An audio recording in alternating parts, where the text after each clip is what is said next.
إن الحمد لله نحمده ونستعينه ونستغفره ونعوذ بالله من شرور أنفسنا ومن سيئات أعمالنا من يهده الله فلا مضل له ومن يضلل فلا هادي له وأشهد أن لا إله إلا الله وحده لا شريك له وأشهد أن محمدا عبده ورسوله وصفيه من خلقه وخليله أما بعد اللهم اجعل هذا الكلام خالصا لوجهك الكريم يا حي يا قيوم إنك أنت على كل شيء قدير وبالإجابة جدير. Inch'Allah, je vais essayer de faire une vidéo sur un grand homme de l'islam, un grand personnage contemporain, un savant, un mujahid, une personne très cultivée. C'est Sayyid Qutb, rahimahullah, qu'Allah subhanahu wa ta'ala le compte parmi les martyrs. Le Sayyid Qutb est une personne, malheureusement, qui est un peu oubliée par une certaine partie de la communauté, qui est un peu dont son histoire est un peu n'est pas très diffusée dans la communauté de Mohammed sallam, et ceci n'est pas normal. Sayyid Qutb est une personne qui est née en 1906 dans la région d'Assiout, donc en Égypte. C'est une personne qui a un parcours différent selon les cursus tout au long de sa vie. Il est passé par différentes étapes. C'est une personne qui était à l'origine communiste, qui est licenciée en langue arabe. Donc c'est une personne qui est éloquente dans la langue arabe. C'est une personne qui est très bien la poésie arabe et très bien la langue arabe, ce qui lui a facilité l'écrit de son ouvrage dans l'exégèse du Coran à l'ombrage du Coran. Donc Sayyid Qutb est passé par différentes étapes. Il a atteint un point culminant vers la fin de sa vie, lorsqu'il a écrit son meilleur ouvrage qui est Ma'alim fi Tariq. Donc c'est jalons sur la route de l'islam. Donc c'est ce livre. Par contre, je déconseille cette maison d'édition Ar-Risala. J'ai vu, il y a pas mal d'erreurs. C'est une catastrophe. Quelques sens qui sont carrément altérés, erronés. Donc, il essaie de trouver une autre édition. Et c'est très difficile de traduire les Qutb car comme il est très fort en langue arabe, donc c'est un peu difficile pour trouver des mots simples en français. On est obligé, même quand on traduit les écrits de Sayyid Qutb, on est obligé d'employer des formules en français qui ne sont pas très compréhensibles pour tout le monde, malheureusement. Donc Sayyid Qutb, c'est une personne donc sacrifiée pour la religion d'Allah subhanahu wa ta'ala. C'est une personne qui était dans son comportement très sincère et qui était très franc, qui disait la vérité, qui euh, n'utilisait pas de permission, qui n'utilisait pas pas d'excuses dans le fait de se taire sur la vérité, même lorsqu'il était en danger. C'est ce qui lui a valu donc son exécution, sa mise à mort par Jamal Abdel Nasser, qui lui avait demandé juste avant son exécution de n'écrire ne serait-ce qu'une phrase pour échapper à la peine de mort. Sayyid Qutb avait, en tant que grand homme, avait refusé cela.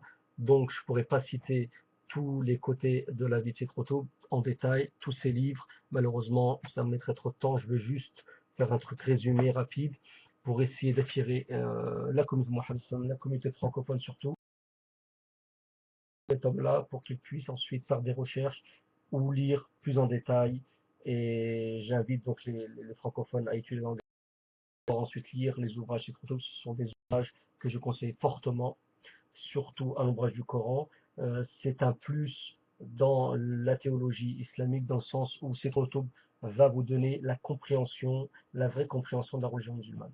Il va vous donner des outils qui vont vous permettre d'être une élite dans la communauté musulmane et de comprendre l'islam comme il est dans sa nature. Car malheureusement, beaucoup possèdent des bagages en théologie, mais sont très faibles et très éloignés de la bonne compréhension, donc du fiqh qui est que la compréhension de la religion musulmane. Donc Sayyid Qutb a été exécuté en 1900. Lorsqu'il a été exécuté, un shir donc de l'Azhar, donc parce que chaque fois qu'il y a une personne qui va se faire exécuter, il y a un savant hein, de la part de l'école, la grande école islamique Al-Azhar qui vient vers lui pour lui faire répéter la shahada. Donc il avait dit à Seth Rotob, dit il n'y a d'autre Dieu que Dieu.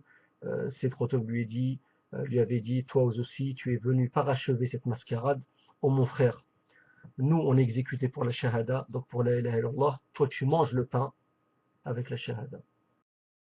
Voilà qui était donc Seth Rotob. Et Jamal Abdel Nasser avait donc proposé, avait dit sous la pression à la sœur de Seth Rotob, donc Hamida Rotob, qui a fait aussi 10 ans de prison, d'aller, ou même plus, d'aller voir Seth Rotob, de lui demander de formuler une excuse afin qu'il puisse ne pas être exécuté. Et Seth Rotob avait répondu à sa sœur, je ne m'excuserai jamais du travail avec Allah subhanahu wa ta'ala. Ceci me rappelle un peu ce que m'avait dit un frère qui est actuellement en France en prison, lorsque se sont présentés à lui les services secrets algériens en lui disant que car il risquait une extradition d'Algérie, est-ce que tu acceptes de travailler avec vous? Qui va travailler pour Rabbil Alamin? Donc qui va travailler pour le Seigneur des mondes? Si tout le monde travaille avec les services secrets, si tout le monde travaille avec la franc-maçonnerie, si tout le monde travaille avec toutes les organisations humaines, sataniques, qui va travailler pour Allah subhanahu wa ta'ala? Où sont les Allah subhanahu wa ta'ala? Donc c'est trop tôt. Je vais sélectionner certaines paroles de cette photo et certains points que je juge importants dans la vidéo pour cerner un peu sa personnalité. Donc c'est Rotob est une personne qui était très impliquée dans la politique, c'est une personne qui était beaucoup en relation avec Jamal Abdel Nasser. D'ailleurs, c'était un des pivots de la révolution qui a amené au pouvoir Jamal Abdel Nasser hein, et était très en contact avec les officiers libres, Ad-Dobat al-Ahrar, et il demandait d'ailleurs toujours son avis à Seyed Rotob. Par la suite, il a été amené, il travaillait pour l'un des ministères égyptiens, et donc il a été amené à voyager en Amérique. Euh, L'une des raisons de sa conversion, ou on va dire sa réislamisation, c'est l'un des contacts qu'il a eu avec un des ambassadeurs britanniques en Amérique, qui lui avait montré des photos donc du groupe des frères musulmans, qui a été fondé par Hassan al-Banna, que Allah lui fasse miséricorde.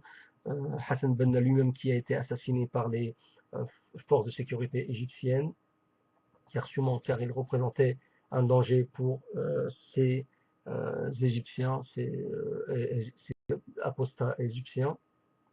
Donc, l'ambassadeur britannique a montré des photos à Seyed Rotob en voyant des hommes barbus, en lui demandant voilà, est-ce que tu connais un tel, est-ce que lui tu le connais, est-ce que tu le connais. Seyed Rotob entendait parler du groupe des frères musulmans, mais pour lui c'était un petit groupe comme un autre, un groupe qui était dans la dissidence politique, qui n'était pas nécessairement un groupe très très puissant, et était très étonné comment ça se fait que les Anglais s'intéressent autant à un petit groupe comme ça. Ça a égayé sa curiosité, donc il est retourné en Égypte et il a écrit donc un livre lorsqu'il était en Amérique qui était la justice sociale dans l'islam. Et dans son livre, il a fait l'éloge d'un certain groupe de personnes qui allaient faire triompher l'islam. Et les frères musulmans ont pensé qu'il en fait ce groupe-là. Donc à son retour en Égypte, ils sont mis en contact avec Seyed Rotob. Et il a en 53 accepté de faire partie du groupe des frères musulmans. Les frères musulmans ont uniquement utilisé ses connaissances dans le domaine de la culture et politique. Ils n'ont pas voulu qu'il s'intègre dans le côté administratif et dans la direction du parti des frères musulmans. Seyed Rotob s'est rendu compte de cela. Ensuite, Seyed Rotob a évolué dans son idéologie en recherchant la vérité, car c'était quelqu'un de sincère. Euh, il, il avait compris donc l'idéologie principale de ce proto-Brésil dans le fait qu'il s'était mis à étudier l'islam du début, la biographie du prophète sallam, et il s'était rendu compte que les musulmans sont revenus à un état premier, comme les compagnons lorsqu'ils ont prêché l'islam à la Mecque, c'est-à-dire que les musulmans sont revenus vers la jahiliya, vers cette ignorance qu'il y avait avant l'islam. Ça ne veut pas dire qu'ils traitaient donc les musulmans de mécréants et de kuffar comme c'est le cas. D'ailleurs, lorsque dans son livre Limada Adamouni, pourquoi ils m'ont exécuté, un des services secrets lui a posé la question, donc lui a dit donc tu traites tout le monde de kafir, donc tu dis que nous sommes dans une société qui est de jahiliya, donc automatiquement nous sommes tous des kuffars, et je parle du peuple et non pas de l'appareil judiciaire des services secrets. Et cette Khotb lui a dit, nous, on ne traite pas les gens de kuffar, et ce qui était rapporté sur nous et a été transformé et altéré.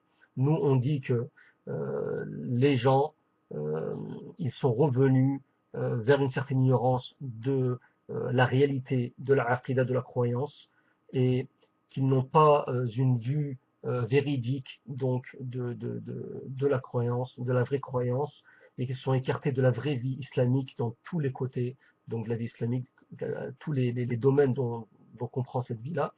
Et donc ils se sont mués vers un état qui ressemble à celui qui était comparable à l'époque des sociétés de Jahiliya, à l'époque du prophète sallam. Et c'est pour ça qu'il dit qu'il faut revenir vers le point donc du début, vers le point zéro, hein, concernant l'activisme islamique. Et c'est le fait d'établir un ordre donc islamique, une organisation islamique, et ce ne peut se faire que en mettant une graine donc qui est la graine donc de la croyance islamique et de la tarbiya, donc de l'éducation islamique comme elle a été faite par le prophète sallam avec ses compagnons, et notamment le comportement. Le prophète m'a dit, je suis venu uniquement pour parachever les comportements, makarim al-akhlaq, les bons comportements, hein, les vertus, les bonnes vertus. Donc, cette Khotb disait donc la question est plus en relation donc avec la voie de l'activisme islamique, plus que tout ce qui concerne le gouvernement, la gouvernance. Donc, en ce qui concerne l'éducation des peuples, ce n'est pas uniquement un problème promis, le problème n'est pas la gérance. Hein. C'est pour ça que cette Khotb disait qu'il ne fallait pas commencer, ça ne servait à rien de changer le sommet, commencer par le sommet, il fallait commencer donc par la base, donc éduquer la base qui n'est autre que le peuple, donc la basse couche du peuple, et cela ne peut se faire que qu'en éduquant le peuple avec donc la croyance islamique comme elle s'est faite à l'époque du prophète sallam avec les compagnons. Donc une bonne compréhension de l'unicité d'Allah subhanahu wa ta'ala, une bonne compréhension de cette religion, une bonne compréhension du rôle de la religion sur cette terre, une bonne compréhension du pouvoir d'Allah subhanahu wa ta'ala sur cette terre, du fait que la religion appartient à Allah subhanahu wa ta'ala, elle n'appartient pas aux humains, et lorsque les humains commandent avec l'ordre d'Allah subhanahu wa ta'ala, ils doivent tout attribuer à Allah subhanahu wa ta'ala, comme ça a été le cas des califes bien guidés, al-Khulafa al-Rashidun, qui n'ont pas fait des lois autres que les lois d'Allah subhanahu wa ta'ala. Toutes les lois étaient celles d'Allah subhanahu wa ta'ala. Ce n'est pas le cas des pseudo-démocraties arabes aujourd'hui qui se réclament de la loi d'Allah subhanahu wa ta'ala, alors qu'ils disent que la législation première est la législation du Dostor, donc de la législation du pays. Donc la loi de Allah doit se rapporter d'abord au consensus du gouvernement, décision de l'Assemblée nationale. Donc l'islam est toujours mis au second plan, alors que la religion d'État ne devrait être que l'islam. Le gouverneur suprême n'est autre qu'Allah subhanahu wa ta'ala, qui gouverne par le biais, bien sûr, de ces lois et par le biais aussi de ces serviteurs pieux, des serviteurs sincères, qui ne sont en fait que des outils dans les mains d'Allah subhanahu wa ta'ala, qui sont là uniquement pour appliquer les lois d'Allah subhanahu wa ta'ala selon son bon vouloir et selon ce qu'il a décrété dans le Coran et dans la sagesse qui est la sunna du prophète sallallahu alayhi wa sallam. Donc, Sayyid Qutb est passé donc par plusieurs étapes. Dans son livre L'Imad Adamouni, l'auteur qui est Mohammed Hafid a dit dans ce manifeste pourquoi m'ont-ils exécuté? Ils l'ont torturé de toutes les façons, de manière à atteindre son âme, mais ils n'ont pu l'atteindre. Donc, en fait, les services secrets ont été ébahis par les écrits de ces protos, des écrits qui allaient causer un grand désordre dans les États arabes, car ils remettaient non seulement, ils remettaient en cause euh, pas seulement les États arabes et les organisations apostates, mais aussi l'organisation mondiale, car cette proto critiquait la civilisation américaine, la civilisation européenne, toutes ces civilisations qui partent vers le déclin, qui oublient le côté spirituel et moral et qui sont plus basées sur la civilisation, sur le côté économique et le côté technologique et qui délaisse ce côté important qui est l'âme, qui est le cœur et qui fait qu'une société arrive à survivre avec le temps et qui ne part pas à son déclin. Alors lorsqu'une société repose sur la volonté humaine, repose sur l'intellect humain, il ne peut être qu'une civilisation qui court à son déclin et qui est une civilisation qui va s'effondrer sans aucun doute. Il n'y a que le système étatique établi par Allah subhanahu wa ta'ala à travers le Coran et la Sunna qui peut tenir à travers les siècles et qui peut faire que les gens vivent en paix et vivent de manière sociétale, de manière très très bien, dans de bonnes conditions, sans qu'il y ait tout ce qu'on voit actuellement euh, comme injustice, les crimes, les viols, la pédophilie, la pauvreté, les injustices sociales, les injustices donc qu'on voit aujourd'hui, hein, tout ce qui est comme injustice, les gens qui sont mis en prison pour rien, les vrais voleurs cravatés qui font que spolier les richesses des pauvres et des gens malheureusement abrutis, car ils ont été abrutis par ces États et par un système franc-maçonnique et illuminatiste qui a voulu que qu'une seule couche de ce monde, une seule couche de la population mondiale puisse connaître en fait toutes ces ficelles économiques et toutes ces ficelles politiques et que le reste de la communauté de la population mondiale ne sont en fait que des esclaves de cette élite qui n'est autre qu'une élite sataniste qui essaye de diriger le monde à son bon vouloir. Mais il calcule, et Allah subhanahu wa ta'ala aussi calcule, et Allah subhanahu wa ta'ala est le meilleur des stratèges, et Allah subhanahu wa ta'ala est le Seigneur des mondes, et il n'y a rien pour lui qui est difficile. Simplement, comme je l'ai dit plusieurs fois, repousser cette injustice, repousser cette oppression, repousser cet abrutisme qui est propagé dans la communauté musulmane et dans les différentes communautés, même dans les populations, ne peut se faire que par un effort humain, avec l'aide d'Allah subhanahu wa ta'ala, avec la supervision d'Allah subhanahu wa ta'ala, mais aussi avec une foi inébranlable et avec une unicité d'Allah subhanahu wa ta'ala qui est fort, avec un tawhid qui est véridique, et ce ne peut se faire qu'en délaissant les appellations, en revenant vers l'islam, le musulman, que la communauté retrouve son unité, que les musulmans se rassemblent sous la bannière de l'unicité d'Allah subhanahu wa ta'ala et qu'ils reviennent vers cette éducation première comme l'éducation des compagnons en délaissant l'amour de ce bas monde, en délaissant les biens terrestres et en ne s'intéressant qu'à la religion d'Allah subhanahu wa ta'ala. Tant que les musulmans ne reviendront pas vers ce sens premier, il est impossible que la communauté musulmane puisse vaincre. Au contraire, elle risque de subir de grands massacres et elle risque de très étonner de la préparation militaire et de la préparation de ce complot en fait qui se prépare dans les coulisses par cette élite satanique et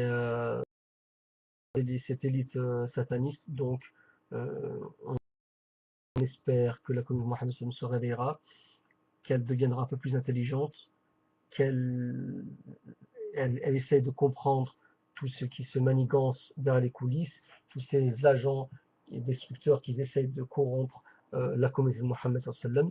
Et donc c'est Qutb on parle hein, dans son livre, dans ses livres, il parle de tout ça de manière, selon l'époque qu'il a vécue, de manière peut-être parfois résumée, mais ses prototypes en parlent. On trouve ça dans ses écrits, on comprend que c'est quelqu'un de très très éveillé, très intelligent.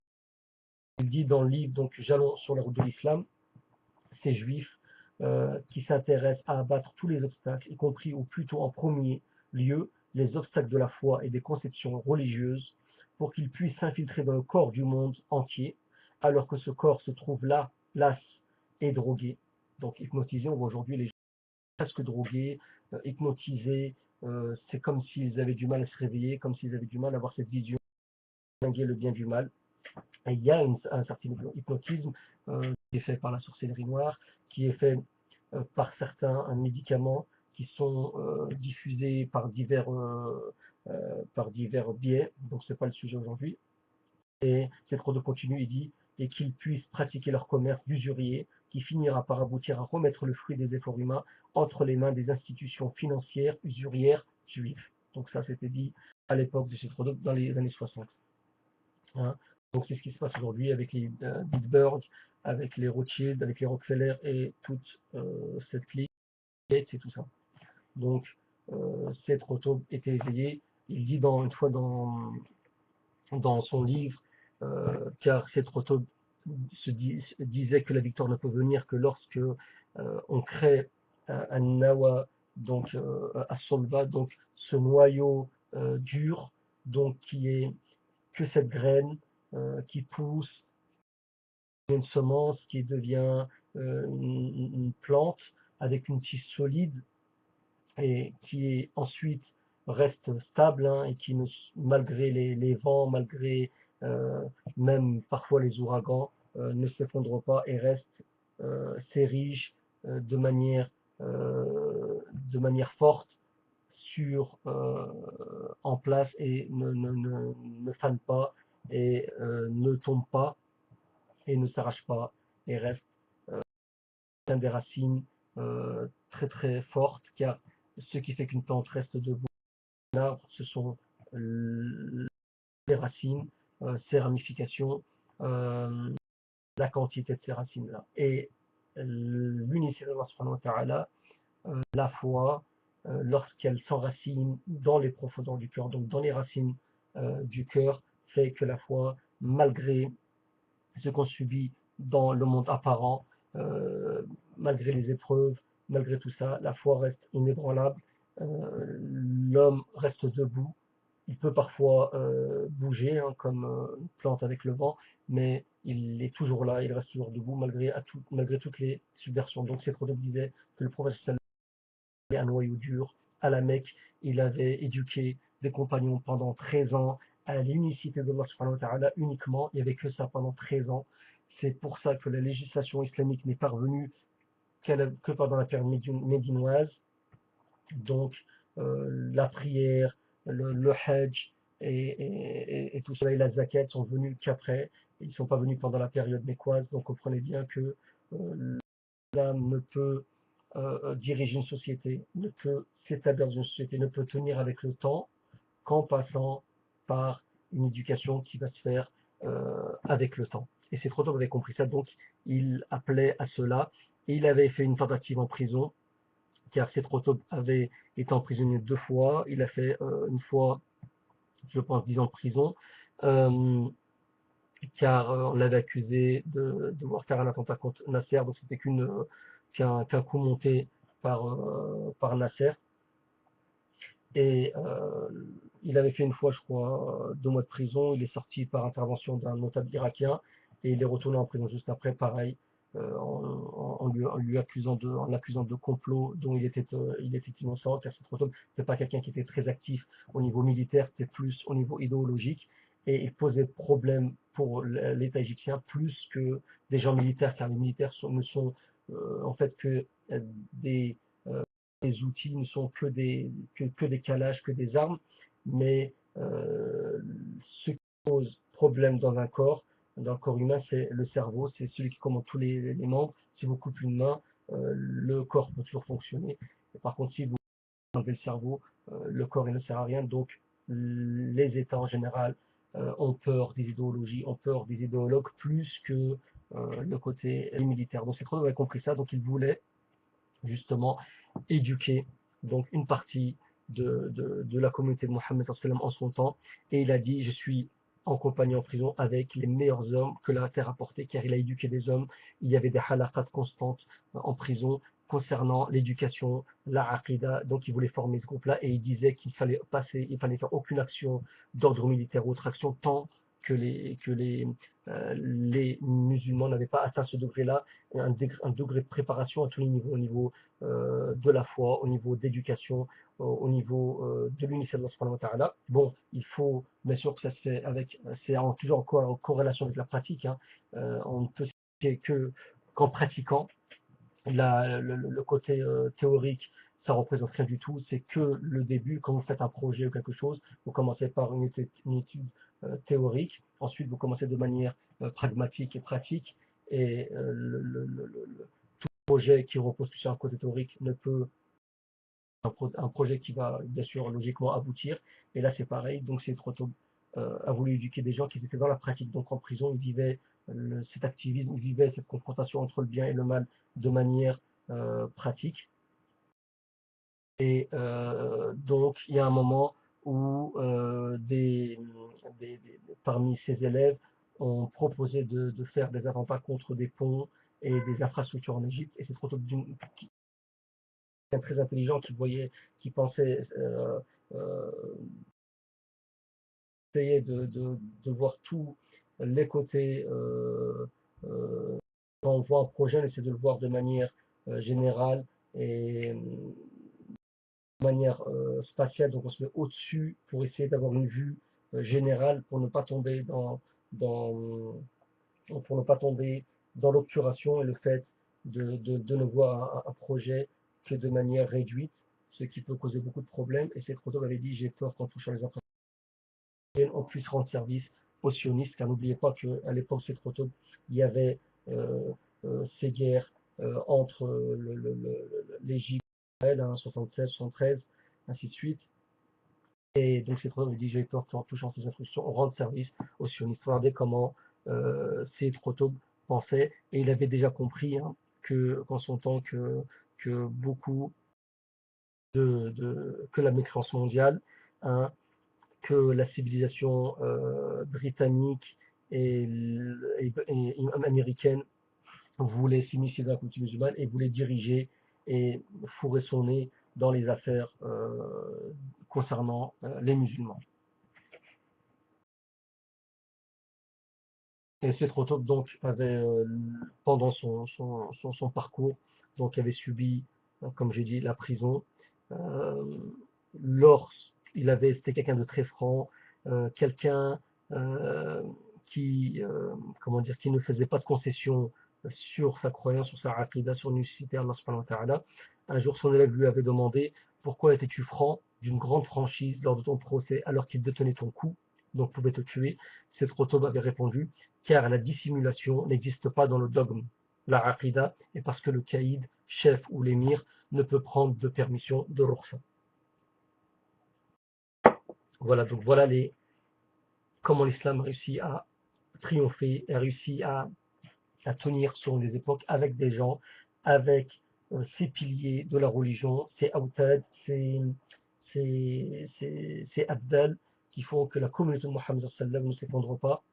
Et il avait compris que quand on est une élite, quand on a sur son dos la communauté de Mohammed à travers l'idéologie, à travers qu'on est un des acteurs du conflit entre le bien et le mal, comme j'ai expliqué plusieurs fois que le conflit se passe, entre le bien et le mal, se passe dans une sphère qui est spéciale, qui est réduite, qui ne concerne pas nécessairement tous les musulmans. Beaucoup de musulmans ne sont pas impliqués dans le conflit entre le bien et le mal, ne comprennent pas la nature du conflit entre le bien et le mal et les acteurs. Donc il y a un combat qui se fait dans une sphère spéciale où il y a un combat entre deux élites, les élites du mal et les élites du bien.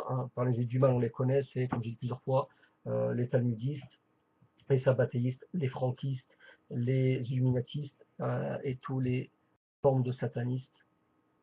Et d'un autre côté, on a la communauté d'Ibrahim alayhi salam, donc ceux qui suivent Millat Ibrahim, la religion d'Ibrahim alayhi salam, à travers le dogme de l'alliance du désaveu, à travers cette intelligence que doit avoir le musulman, à travers cette connaissance de la réalité, car on ne peut comprendre l'islam, on ne peut l'appliquer de manière pragmatique que si on a l'élément, la connaissance de la réalité et la connaissance de la législation islamique, et qu'on ne dissocie pas les deux. Si on dissocie les deux, on ne peut que se tromper sur n'importe quel problème, qu'il soit d'ordre théologique ou d'ordre politique.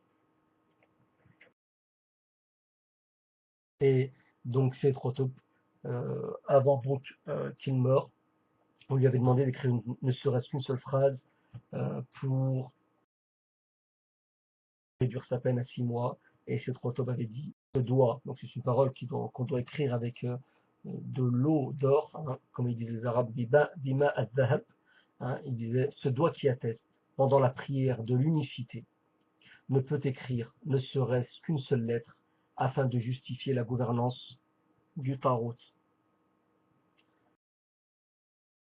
Et Trotov avait compris que pour pouvoir faire triompher l'Islam, il faut un sacrifice. C'est Trotov s'est sacrifié pour Allah subhanahu wa ta'ala. Il s'est inspiré, connaissant la sunna, connaissant le tafsir du Coran, de l'histoire du Roulam. Si vous lisez la sourate Al-Buruj, donc vous lisez donc Al-Buruj,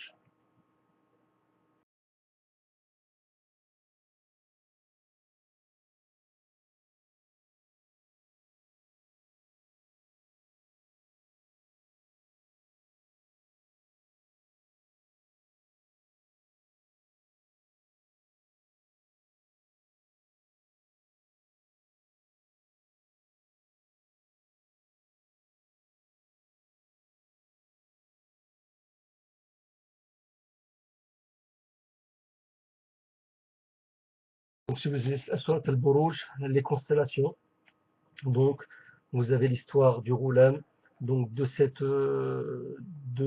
ce jeune homme qui s'était sacrifié pour Allah subhanahu wa ta'ala, pour que la religion de Allah subhanahu wa ta'ala puisse vivre sur terre de manière pratique, puis qu'elle puisse vivre à travers les siècles et qu'elle puisse être protégée du pharaonisme. C'est pour que Allah subhanahu wa ta'ala parle dans cette sourate du récit des armées de Pharaon et de Thamoud. Donc, Allah subhanahu wa ta'ala dit dans le Coran, par le ciel aux constellations et par le jour promis et par le témoin et ce dont on témoigne, périssent les gens d'Al-Ukhdud par le feu plein de combustible, cependant qu'ils étaient assis tout autour, ils étaient ainsi témoins de ce qu'ils faisaient des croyants, à qui ils ne le reprochaient que d'avoir cru en Allah le puissant, le digne de louange, auquel appartient la royauté des cieux et de la terre. Allah est témoin de toutes choses. Donc, de manière résumée, Al-Roulam c'est une personne qui avait appris la sorcellerie et qui avait appris l'unité d'Allah subhanahu wa ta'ala. Il a fait un choix, il a choisi l'unité d'Allah subhanahu wa ta'ala. Ensuite, il avait refusé la croyance au roi de son siècle, il avait accepté la croyance en Allah subhanahu wa ta'ala l'unique. Ça s'est su par le roi. Le roi essayait de le tuer à plusieurs reprises et à chaque fois il disait Allahumma kfinihim bima shi't. Allahumma protège-moi d'eux comme tu le souhaites. Ils l'ont jeté d'une montagne, ils ont fait plein de choses, ils ont le noyer, ils n'ont pas réussi. Et ce jeune homme avait dit au roi, si tu veux me tuer, rassemble-moi devant les gens et lance-moi une flèche et dit au nom du Dieu de ce jeune homme. Et tu lances la flèche. Donc le roi avait dit Bismi Rabbil Ghulam, il lance la flèche et ce jeune homme est mort en martyrs sacrifiés pour l'islam. Alors je crois que c'était pendant l'époque des chrétiens, pendant donc l'époque des les enfants d'Israël. Et il avait dit Bismi Rabbil Ghulam, donc au nom de Dieu de ce jeune homme, qui était qu'Allah subhanahu wa ta'ala, et donc toute l'assistance qui était le peuple, car le roi avait l'habitude de rassembler, de exécuter quelqu'un, de rassembler tout le peuple, hein, ça se faisait comme ça en ces époques-là, devant le château, et donc lorsqu'il avait exécuté, ça avait marché, il avait réussi à le tuer, tous les gens ont commencé à crier Bismi Rabbil Ghulam, hein, et donc ils ont compris que Rabbil Ghulam n'était pas ce roi-là, mais n'était qu'Allah subhanahu wa ta'ala. Et le roi s'est rendu compte de l'intelligence du jeune homme et que sa da'wa, sa prédication avait marché, donc il a essayé en fait de, de, de rattraper le coup en essayant de contrarier les gens et de les empêcher de croire au Seigneur du jeune homme, d'El Ghulam, et, et ça n'avait pas marché, les gens avaient subhanallah, tous d'un coup cru en Allah subhanahu wa ta'ala, donc ce qu'il a fait, il a creusé un grand fossé, et il leur a dit, celui qui refuse, qui croit en moi, et qui ne veut pas renier sa foi, je le jette dans ce feu-là. Donc les gens ont crié Bismi Rabbil Ghulam, donc au nom d'Allah subhanahu wa ta'ala, et il le jetait dans le feu, et les gens ne reniaient pas la religion d'Allah subhanahu wa ta'ala, jusqu'à un moment, une femme, elle avait un petit bébé, et ils ont voulu la jeter dans le feu, elle a hésité, et son enfant lui a dit, jette-toi dans le feu, tu es dans le haqq, n'aie pas peur, et elle s'est jetée dans le feu. Hein, et c'est à peu près, réfléchissez bien, ce qui va se passer vers la fin des temps, lorsque Dajjal va venir, c'est toujours cette sorte d'examen qu'on a de manière perpétuelle entre cet examen entre le bien et le mal. Lorsqu'on choisit le bien contre le mal, le déjà venir comme du feu et avec de l'eau, et le croyant est censé se jeter dans le feu, qui en fait n'est que de l'eau et fraîcheur, comme les mécréants, parce qu'ils ont jeté Ibrahim dans un feu qui n'est devenu que paix et fraîcheur pour lui. Donc, Sayyid Qutb dit une parole très intéressante concernant donc l'histoire des gens du fossé. Il dit, c'est trop tôt, donc écoutez bien parce que c'est un peu, c'est trop, il utilise toujours des formules qui sont un peu philosophiques, un peu comme Ibn Qayyim, c'est des gens qui étaient illuminés, donc qui étaient un peu en connexion avec un monde spirituel qui malheureusement des fois nous fait défaut. Il disait dans ce récit, il y a la victoire des âmes croyantes sur la peur et la douleur, une victoire sur l'attraction de la terre et de la vie, donc les biens terrestres, une victoire sur la subversion qui honore le genre humain dans sa totalité. Donc en général, il y a une certaine subversion qui veut que soi-disant ce serait un honneur sur terre, et en fait c'est que un désarroi, c'est qu'un mensonge, et il dit et ceci est la victoire. Donc la victoire sur cette fitness, sur cette subversion, tout le monde meurt et les causes des décès diffèrent. Donc il dit c'est trop tôt que sur cette terre tout le monde meurt, mais bon, chacun meurt selon des morts différentes bien sûr. Il dit par contre, tout le monde n'a pas cette victoire, n'est pas élevé de la sorte, ne se libère pas de la sorte et ne prend pas son essor vers les horizons de la sorte. Ceci n'est que le choix d'Allah et son amabilité envers un groupe parmi ses serviteurs, les serviteurs sincères. Ce groupe a en commun avec les gens la mort, car tout le monde meurt, mais il se singularise, excuse-moi, par la gloire dans les auteurs suprêmes, ainsi que dans ce monde. Ainsi, nous avons considéré dans les calculs, les générations après les générations, que les croyants pouvaient sauver leur vie en échange de la perte de leur foi. Mais combien auraient-ils perdu eux-mêmes et combien aurait perdu l'humanité entière? Donc, les gens, à un moment, il faut qu'ils fassent un choix. Soit la religion, soit les biens terrestres. Hein, c'est ce qui se passe aujourd'hui avec la politique du Dajjal, cette politique qui appelle au mensonge. Donc les gens sont face à un choix. Soit ils choisissent la loi d'Allah subhanahu wa ta'ala, ou soit ils choisissent les biens terrestres. Combien auraient-ils perdu s'ils avaient assassiné ce sens grandiose? Donc combien l'humanité aurait perdu s'ils avaient assassiné le sens du tawhid, le sens de ce choix, donc de choisir l'unicité d'Allah subhanahu wa ta'ala et le camp d'Allah subhanahu wa ta'ala qui est autre que Hezbollah, le parti d'Allah subhanahu wa ta'ala. Le sens de la vie préservée, sans dogme, donc sans dogme, sans tawhid, et de sa répugnance sans liberté, et de sa décadence après que les tyrans tawarites dominent sur les âmes et après avoir dominé sur les corps. Donc, le l'humanité en général. Donc, s'ils ne choisissent pas le camp et de faire triompher le tawhid, ils vont vers une vie donc sans tawhid, une vie sans liberté, car ils deviennent esclaves d'une élite humaine, ils deviennent esclaves de Satan, ils vont automatiquement vers la décadence, et après, bien sûr, que les tawarit, et c'est ce qui se passe dans les pays arabes et dans les pays où il y a des tyrans, après que les tyrans dominent sur les âmes, après avoir dominé sur les corps. Donc, celui qui choisit de mourir pour Allah subhanahu wa ta'ala, pour la défense du dogme, la défense du tawhid, et quelqu'un en fait qui est libre de toute chaîne. Et pour pouvoir comprendre l'unicité d'Allah subhanahu wa ta'ala, pouvoir comprendre la vérité, il faut d'abord être libre. Si vous n'êtes pas libre, vous ne pourrez jamais comprendre la vérité, vous ne pourrez jamais comprendre l'unicité et le vrai sens de l'islam. Pourquoi? Parce que lorsque je suis attaché par les chaînes de l'imitation aveugle, lorsque quelqu'un est attaché par l'imitation du shir, de la secte Habashi par exemple, lorsqu'une personne est attachée par les chaînes de l'imitation aveugle à certains savants comme le shir Ibn Uthaymin, le shir le shir Albani, rahimahumullah, lorsqu'une personne est attachée par les chaînes de l'imitation aveugle envers les chirs de sa tariqa, que ce soit la tariqa Shadiliya, Rahmaniya, Alawiya, Naqshbandiya, tout ce que vous voulez. Lorsqu'une personne est attachée aux chaînes de l'imitation aveugle, aux chirs qui suit les chirs du Bangladesh ou du Pakistan concernant Jamaat Tabligh, personne est attachée à des chaînes et qui suit de manière aveugle les personnes responsables du groupe du frère musulman, du groupe international qui dirige la pensée des frères musulmans. Cette personne, si il est attaché par des chaînes, si il est comment dire extrémiste dans sa pensée, si n'est pas libre, il ne pourra jamais accepter la vérité et comprendre la vérité de manière totale. Il n'aura une connaissance de la vérité que de manière partielle et il ne pourra, parce qu'il faut être libre. Et ceci concerne tous les groupes sans exception.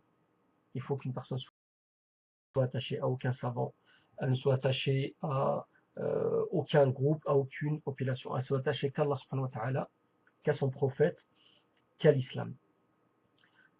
Quand la personne pense comme ça, qu'il est attaché qu'à la vérité, Imam Ali disait tournez-vous où la vérité se tourne. Quand une personne est comme ça, automatiquement, lorsqu'on lui présente la vérité, si la vérité suivra, c'est pas la vérité, il s'en détournera tout de suite. Et s'il faut se désavouer d'une personne qui a fait un acte qui est grave, qui ne peut légitimer une alliance, dans ce cas-là, il se désavouera sans aucun problème, même si c'est l'un de ses meilleurs. Il le fera pour Allah, car il n'est attaché qu'à Allah. Une personne qui a des chaînes ne peut être une personne qui est libre. Et il y a les chaînes de limitation aveugle, il y a les chaînes de Satan, il y a les chaînes du Dajjal. Les gens aujourd'hui sont attachés par Satan, par la symbolique, par l'hégémonie de la franc-maçonnerie sur le monde, par les chaînes de l'amour des biens terrestres, de ce dunya.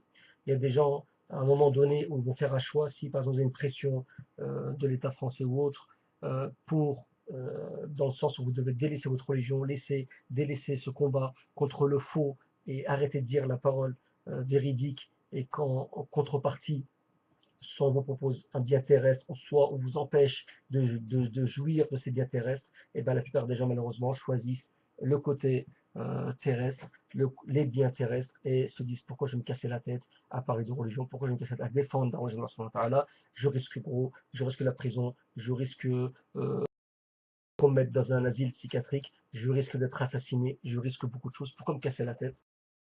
Je choisis euh, les biens terrestres, je choisis de faire le canard. Hein. Et bon, des fois, ça peut être compréhensible parce que la personne vraiment risque quelque chose de grave qui ne peut supporter. Dans ce cas-là, qu'il se taise, hein, qu'il ne prêche pas le faux. Et par contre, la religion ne peut triompher qu'avec des hommes libres, hein, pas la liberté du sens, bien sûr, de la formation, mais la liberté dans le sens où on vit pour Allah subhanahu wa ta'ala, uniquement avec cette vie-là, avec la réalité, bien sûr. On ne vit pas hors de la réalité, hein, on ne vit pas dans un monde idéaliste, utopiste, qui est loin de la nature, l'innéité humaine.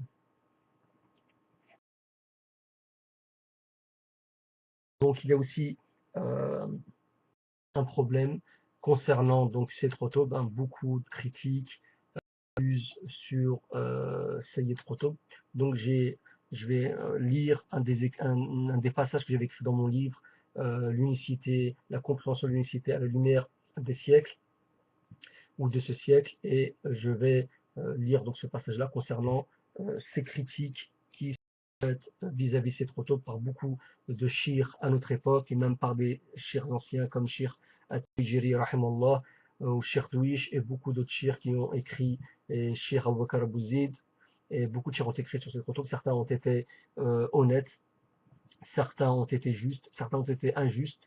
Même Sheikh Albani, lorsque ses élèves ont chaque fois lui posé des questions et le poussaient à critiquer Sayyid Qutb, Sheikh Albani leur disait: que voulez-vous? Voulez-vous que je traite Sayyid Qutb de mécréant? Je ne peux pas le faire. Sayyid Qutb est une personne illuminée. Sayyid Qutb est une personne qui s'est sacrifiée pour aller dans Allah, est une personne qui était sincère.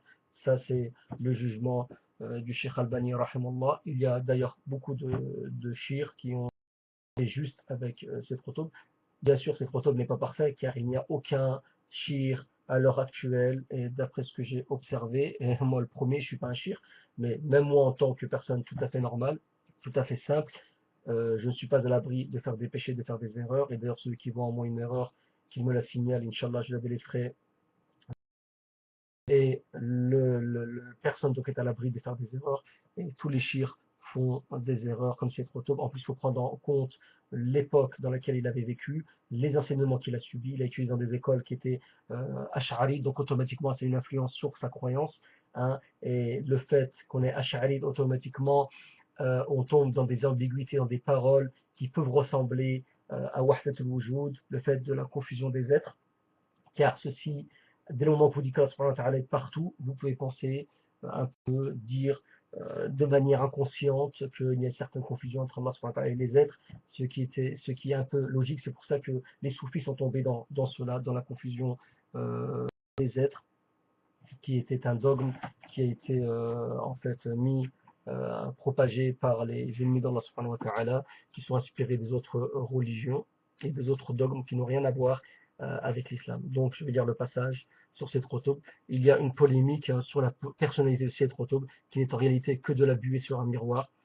Certains veulent insidieusement et trompeusement rendre caduques les principes et la conception dogmatique que Sayyid Qutb porta sur ses épaules sans jamais trébucher. Ils brandissent malicieusement l'étendard du dogme des salafs afin de rendre inertes les paroles vivantes de Sayyid, car ils sont ignorants.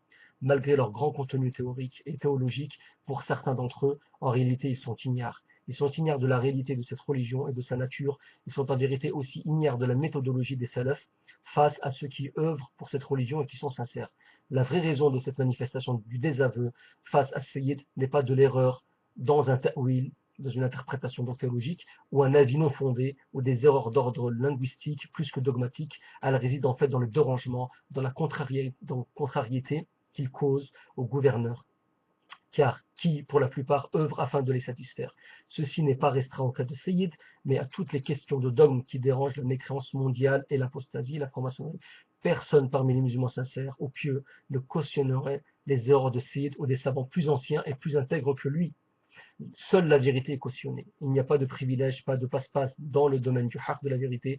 Ces mêmes personnes sincères qui reconnaissent les erreurs d'interprétation sans s'étaler sur des exonérations qui resteront toujours du domaine du subjectif sont les mêmes qui lui reconnaissent ses mérites, car ils font partie d'une catégorie de personnes que l'on traite avec des pincettes, ceux du groupe vainqueur qui ont sacrifié leur vie pour cette religion, afin que des milliers, voire des millions de musulmans puissent suivre ces lanternes qui ont éclairé les sous-sols de l'ignorance, ayant toujours à l'esprit la parole d'Ibn Qayyim sur le tawhid de la contrariété, et vous attribuerez aux sincères leur mérite. Ayez toujours donc à l'esprit la parole d'Ibn Qayyim sur le tawhid de la contrariété, donc l'adoration de la contrariété, et vous attribuerez aux sincères leur mérite. Si l'on devait penser et réagir comme ces ignares et exclure tout fautif et tout auteur de ta'wil déplacé, il nous faudrait exclure les piliers de la jurisprudence islamique, en commençant par Abu Hanifa, Ibn Hajar al-Asqalani, al-Nawawi, al-Harawi, al-Jilani, al-Albani. Ceci est le nouveau visage de l'ignorance, celui des novices en fiqh, en jurisprudence, tous ceux qui se sont rassasiés et ont rempli leur esprit de la science des anciens à en être étourdis. Ceux-là connaissent réellement la signification des mots sidq, ikhlas, ta'wil, al-qasd al-hasan, donc la sincérité, l'effort, l'interprétation, et al-qasd al-hasan. C'est pour ça qu'Ibn Taymiyyah avait dit: si moi je dis qu'Allah subhanahu wa ta'ala est partout, qu'il n'est pas établi sur son trône, alors je suis mécréant. Si moi je dis qu'Allah subhanahu wa ta'ala n'est pas établi sur son trône, alors je suis mécréant. C'est-à-dire quoi? C'est que Ibn Taymiyyah connaissait la vérité sur cette question-là. Mais il faut différencier, il faut prendre en compte que des fois des gens ont des preuves qu'ils jugent légitimes, ils sont sincères dans leurs affirmations, dans leurs allégations, et malgré des fois qu'ils ont l'avis contraire, ils s'entêtent et pensent être dans la vérité, ils sont sincères là-dedans, et c'est du tawil qui est accepté surtout lorsqu'il est en relation avec une interprétation d'ordre linguistique. Écoutez bien, c'est très important. Lorsque les savants divergent, même dans le dogme, même dans la aqidah, lorsque cette divergence a plusieurs visages dans la langue arabe, même s'ils se trompent, le ta'wil peut être accepté. C'est pour ça que l'imam Ahmed n'a pas voulu rendre apostat.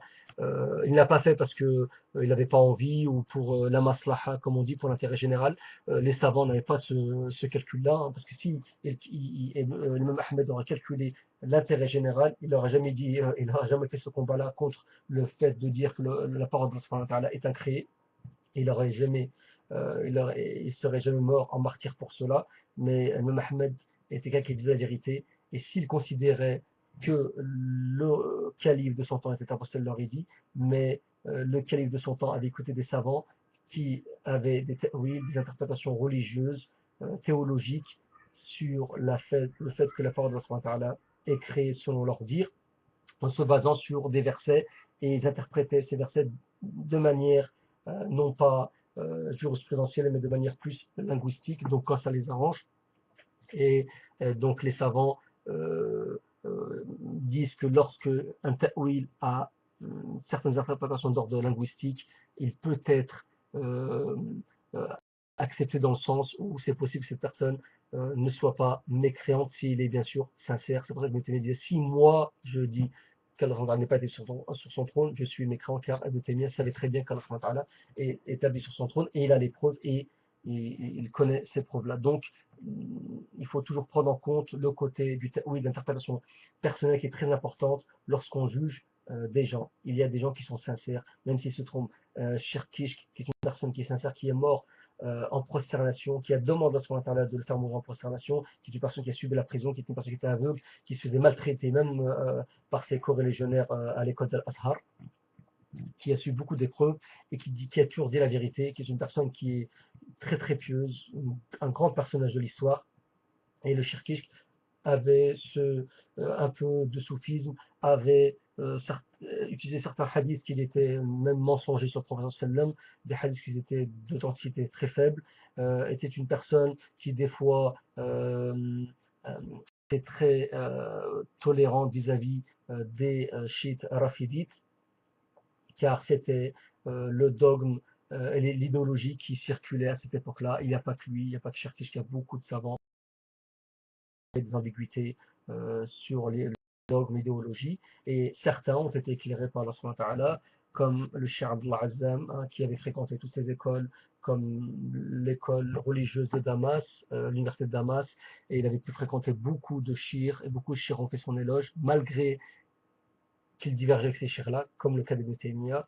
Ibn Taymiyyah, malgré les divergences avec beaucoup de soufis, avec beaucoup de savants, les savants ont écrit sur Ibn Taymiyyah et ont fait beaucoup d'éloges sur lui, car ils reconnaissaient en Ibn Taymiyyah le courage, la sincérité, ce qui est très important, la véracité, et le fait que ce n'étaient pas des gens, c'est des gens qui vivaient pour Allah subhanahu wa ta'ala. Et Abdullah Azzam aussi vivait pour Allah subhanahu wa ta'ala. Et les sincères, la communauté de Mohammed, même s'ils divergent, reconnaissent en ces gens-là cette sincérité. Donc reconnaissez aux gens leurs droits. Ne, ne, n'enlevez pas le droit des gens en se battant sur une seule question, sur une seule divergence. Faites très attention, car Allah subhanahu wa ta'ala, s'il juge comme ça, on est tous foutus. Imaginez-vous, si Allah juge maintenant comme nous on juge les gens, quand je dis juge, c'est pas les mettre en enfer au paradis, c'est Allah qui juge, mais des fois on est obligé d'appeler un chat, et de donner des attributions aux gens pour pouvoir, si une personne est d'ordre et de dogme ash'ari, on dit le dogme ash'ari, c'est pas naissant. c'est juste de pouvoir comprendre je dis pas de donner des appellations aux gens, mais je dis de différencier les différentes idéologies selon leur catégorie. Et ça, c'est un fait qu'on ne peut pas malheureusement nier. Le prophète a bien dit que la communauté Mohammed se divisera en 73 communautés, même si on ne doit pas utiliser d'appellation. Mais c'est un fait, le prophète n'a fait que décrire un fait, parce que des fois, les hadiths sont dits à la wajh al-shara' et des fois, ils sont dits à la wajh al-ikhbar. Des fois, les hadiths sont cités de manière législative, de manière, comment dire, de manière lorsque le prophète donne un commandement à ne faire ou ne pas faire une chose, et des fois le prophète ne fait que citer en fait un fait qui va se passer à la wajib ikhbar uniquement, et ça ne veut pas dire que le prophète a donné un jugement concernant ce fait-là. Donc pour ça, c'est pas lui qui a poussé la divergence, c'est pas lui qui a dit aux gens appelez-vous, mais le prophète a fait juste de dire voilà, la communauté va se diviser et rester sur le dogme selon lequel je suis moi et mes compagnons à l'heure actuelle. Voilà. Et cette manière de penser, de prendre en compte oui, la sincérité des gens, de regarder l'ensemble de leur vie, l'ensemble de leurs actions, fait qu'on sera juste avec les gens. Hein. On ne peut pas. Des gens sont vraiment injustes avec ces protobes. Et vous imaginez une personne qui s'est sacrifiée pour Allah, qui a subi. On l'a mis, on le mettait dans une cage, hein, comme ça, enfermé, qui prenait vraiment, qui est comme ça, hein, en boule, comme ça, fermé, et dans une cage en fer. Imaginez-vous, vous avez même du mal à respirer, je ne sais pas si vous pouvez respirer, et faisait que lui dit, pendant 48 heures suspendu à un câble. Ils l'avaient torturé, à un moment ils avaient fait de torture, ils ont essayé vraiment comment ça s'appelle, il était beaucoup de fois à l'hôpital car il était atteint de beaucoup de maladies pendant sa détention. Pas qu'il y avait une maladie qu'il n'avait pas. Ils ont essayé vraiment de détériorer au niveau psychologique, au niveau physiologique, et Allah subhanahu wa ta'ala a protégé ses protopes. Donc imaginez-vous une personne comme ça, qui a dénoncé le tarot de son temps, qui a dénoncé la mécréance mondiale rampante de son siècle, qui était l'apostasie, le fait d'enlever un des attributs d'Allah subhanahu wa ta'ala, qui est la gouvernance. La gouvernance, Allah dit au Coran, la gouvernance appartient à Allah subhanahu wa ta'ala, وإليه ترجعون, à lui appartient la gouvernance. Il dit dans le Coran وهو الذي إله في السماء وهو الذي إله في الأرض وإله في السماء, c'est lui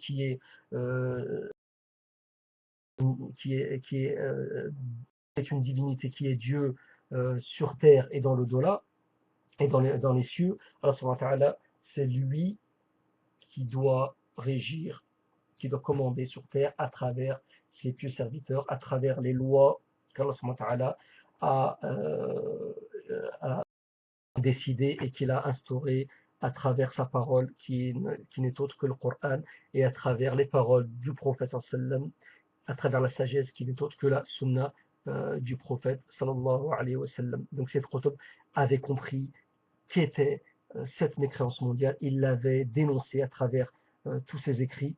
C'est ce qui a fait que ces prophètes est devenu une personne qui était le réunificateur de ce siècle. Car le réunificateur, c'est quoi? C'est le réunificateur est une personne qui est opposée à l'instigateur du mal même, au chef du mal, au chef de la mécréance d'un siècle donné. Quand on dit que le réunificateur, c'est le réunificateur d'un siècle, c'est ceux qui s'opposent à la mécréance mondiale répandue, à l'idéologie qui est répandue dans ce siècle-là. C'est trop tôt, pendant son époque, euh, la mécréance, c'était laquelle? C'était la mécréance du fait d'appliquer des lois qui n'étaient pas lois de l'autre. Et ce n'est pas le fait uniquement de ne pas appliquer ces lois, mais de l'altération et d'inventer d'autres lois, comme la démocratie, comme toutes ces lois-là, qui ne sont pas des lois, qui n'ont rien à voir avec le Coran, qui sont des lois qui ont été fomentées et créées par l'intellect humain, qui est, comme tout le monde le sait, très limité, qui ne connaît que sa passion et qui ne suit que ne regarde que ses intérêts et non pas les intérêts de la religion et le droit d'Allah subhanahu wa ta'ala, qui est la suprématie et la gouvernance sur terre. Là, c'est lui qui appartient à la gouvernance et c'est lui qui doit gouverner à travers les serviteurs pieux. Et c'est pour ça que les savants disaient la religion a été triomphée, a été rendue victorieuse à plusieurs reprises. La première fois, c'était Abu Bakr Siddiq quand il s'est opposé à la mécréance de son siècle, qui était cette apostasie qui voulait qu'on suive des faux prophètes et le fait de ne pas payer la zakat. Donc, Abu Bakr Siddiq était tout seul et a combattu tout cela tout seul. Et Allah en a fait un revendicateur de son siècle. Ensuite, Ibn Taymiyyah, Imam Ahmed, avec le fait de dire que la parole de Allah a été créée. Si ce n'était pas l'action d'Abu Bakr Siddiq, peut-être l'islam n'aurait pas été répandu sur la terre. Si ce n'était pas l'action de l'imam Ahmed, peut-être qu'on dirait tous, on serait tous Mu'tazila, de Madame Mu'tazilite. Ensuite, Ibn Taymiyyah est venu, il a vécu une époque où c'était vraiment le soufisme, pas le vrai soufisme des salafs, mais plus le soufisme altéré, où les gens mélangent de l'adoration au shaitan, à Satan, avec l'innovation, ça fait tout ça des prodiges qui ne sont pas des prodiges de saints, mais des prodiges diaboliques. Donc les gens volaient dans les cieux, Ibn Taymiyyah dit, je me prenais à Sion, je voyais les gens voler sur des tapis volants, je dirais c'est Ayat al-Kursi, ils se mettaient à tomber d'en haut sur la terre, ça s'éclatait. Donc, Ibn Taymiyyah a combattu toutes ces idéologies qui n'étaient pas l'idéologie qui faisait partie du dogme des salafs, en se basant sur les paroles des salafs, non pas sur sa passion et son hawa, ou sur son intelligence qui est limitée, ou sur la philosophie grecque qui s'est répandue dans la communauté musulmane après les 3 premiers siècles, et qui a fait, même pendant les 3 premiers siècles, et qui a fait que ce qui a donné un dogme altéré, qui n'est pas le vrai dogme. Hein. Le dogme, c'est lequel? C'est Kalam Allah Azza wa Jal, c'est le vrai dogme, il réside là-dedans. Il n'y a qu'Allah qui peut savoir tout ce qui a trait à l'invisible, c'est pas nous. Donc si moi j'essaie d'interpréter les paroles d'Allah concernant l'invisible, je vais dire n'importe quoi parce que je vais interpréter selon les normes humaines, selon l'intellect humain et selon la philosophie grecque.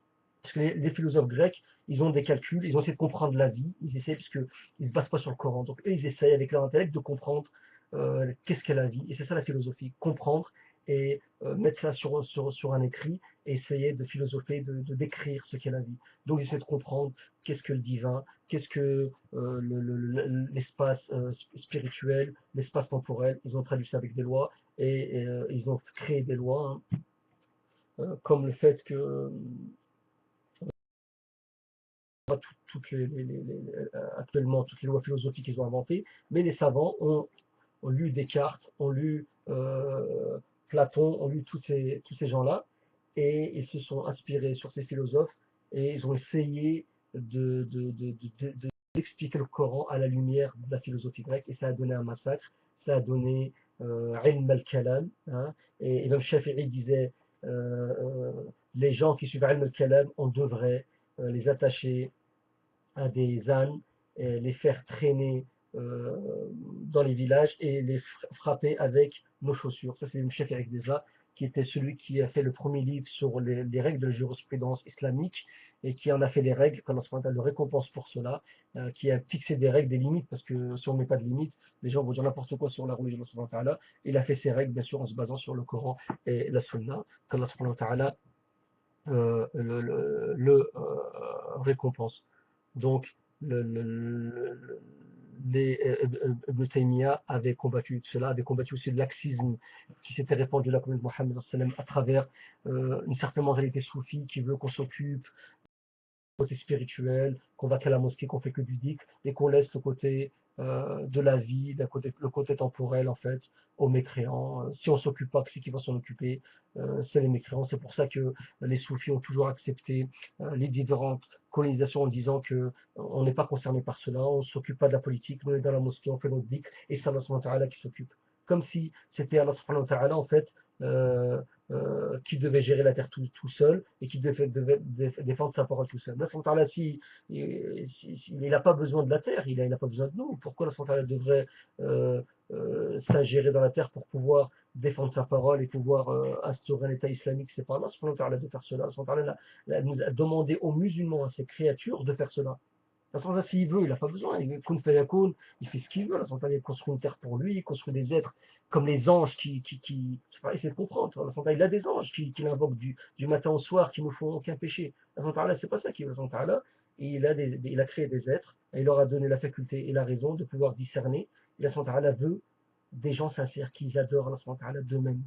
Il ne veut pas des gens qui sont poussés à la contrainte. Il ne veut pas des gens qui essaient d'allier les biens terrestres avec la religion. Il veut des gens purs, sincères, qui n'adorent que lui. C'est ça qu'Allah veut. Et pour cela, il a mis des obstacles, il a mis des épreuves, il a mis les agents du mal, les agents du bien, afin qu'il y ait ce combat, cette confrontation, qui puisse en ressortir la sincérité, savoir qui sont les serviteurs sincères de Ibn Taymiyyah avait combattu tout cela. Il avait même mené le djihad contre les Tatars. Si ce n'était pas l'activité d'Ibn Taymiyyah, si ce n'était pas la sincérité d'Ibn Taymiyyah, si ce n'était pas le courage d'Ibn Taymiyyah, Wallah, et les Tatars, ils auraient fait encore en plus un massacre. Et on sait ce qu'ils ont fait dans la communauté musulmane. Ça aurait été encore pire.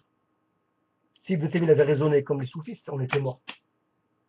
Et Ibn Qayyim, qui était un des meilleurs élèves d'Ibn Taymiyyah, qui a accepté le côté activiste d'Ibn Taymiyyah, qui va accepter ce côté dogmatique d'Ibn Taymiyyah, ce côté dogmatique vivant d'Ibn Taymiyyah, était une personne qui avait grandi chez les soufis. Ibn Qayyim était un des meilleurs élèves d'Al-Harawi, qui est un grand cher soufi, et c'est pour ça Ibn Qayyim a beaucoup d'ouvrages où il utilise le vocabulaire soufi, et je pense que c'est pas un mal, je pense que c'est pas un problème, dès le moment que on sait ce que Ibn Qayyim veut dire, et l'appellation la même que l'appellation des anciens soufis, mais le sens n'est pas le même, bien sûr. Ibn Qayyim régit tout ça, a cadré tout ça avec l'île d'Allah subhanahu wa ta'ala et la sunna du prophète sallam, et il a écrit de très bons livres, Madarij al-Salikin et tout ce qui s'ensuit.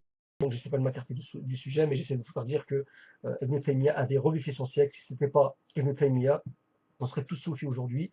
Hein. Il n'y aurait personne qui combattrait la mécréance.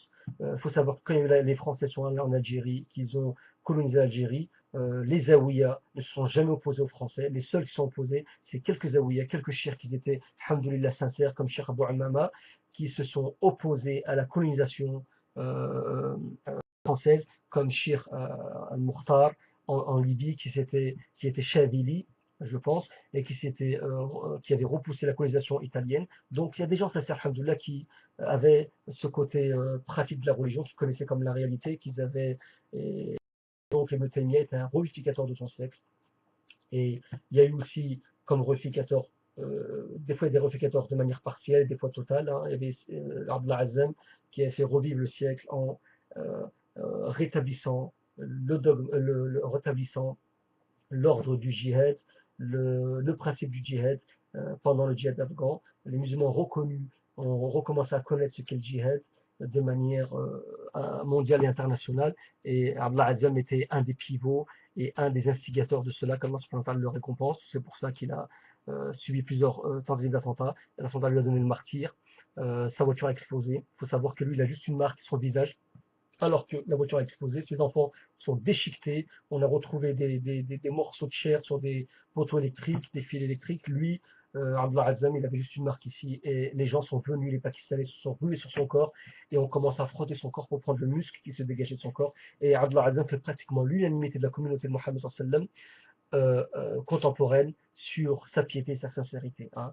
C'est pas beaucoup de chiites qui ne sont pas toujours d'accord avec les Moudjahidines.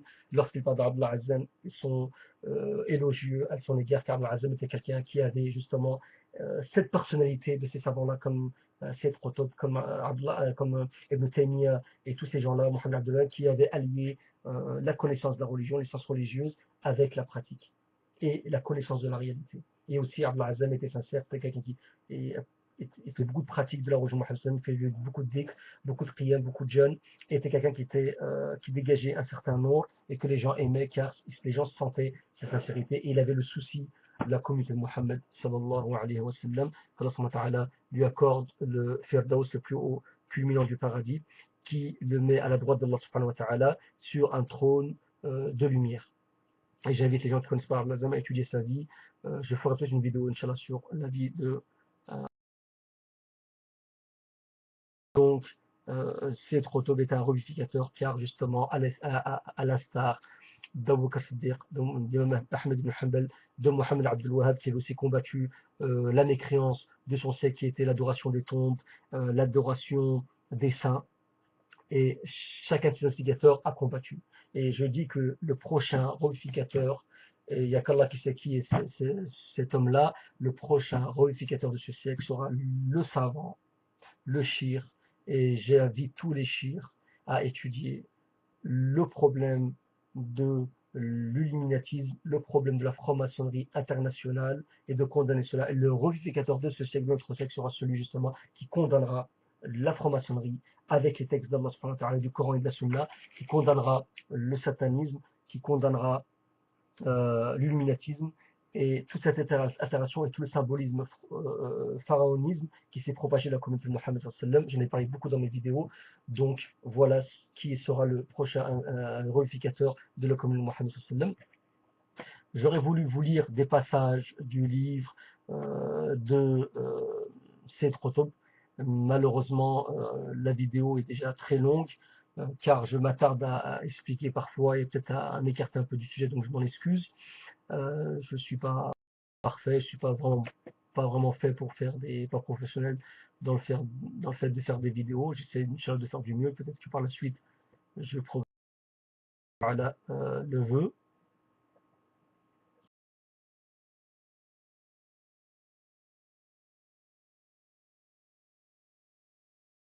Une fois, c'est trop tôt, donc j'essaie de lire certains écrits.